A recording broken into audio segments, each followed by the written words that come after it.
As somebody who shamefully picks aesthetics over practicality, I don't know, 8.5 times out of 10, here are some things that not even I would put in my home despite how beautiful or aesthetic they are, because they are just simply not worth the trouble to me. And if something's not worth the trouble to me, that's saying a lot. Here's my list.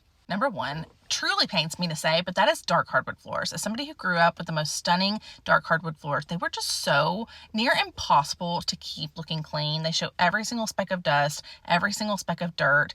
And I probably love dark hardwoods more than I love any other tone of wood. But for the fact of the matter that they are so hard to clean, if I were building a house or refinishing floors, I would probably sadly skip the dark. Next up is something that I also really like the look of, but it's just impossible to keep clean, and that is matte paint finishes on your wall. And God forbid you have kids who put a sticky, boogery hand on your wall and you try to wipe it clean. It's not coming clean. And if it does, you're going to see the wet rag mark for the end of time. So just skip the matte paint altogether, but most especially if you have kids, don't do it. Next up is a light colored rug. Now I have tried some more to make a light colored rug work for me, and it just simply will not. Do I have a house full of mongrels? Yes, in fact, I know I do. But you know what happens when a light colored rug gets even the slightest bit dingy?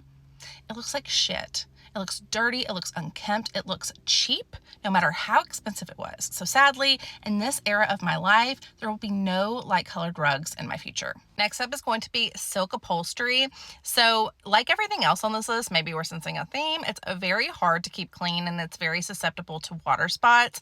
In addition to that, if you have silk draperies or textiles like pillows or ottomans and they say anywhere near a window where sunlight comes in, it's going to fade. And you know what? Silk is just too damn expensive for all of that. So we're skipping it. And lastly is going to be glass, coffee, or dining tables. And now I'm being a little bit of a hypocrite with this because I do in fact have a glass coffee table, but to my credit, it is in a room that is very rarely used. But even so, it is filthy all the time. I cannot even imagine a dining table. So while I do have it, I wouldn't do it again.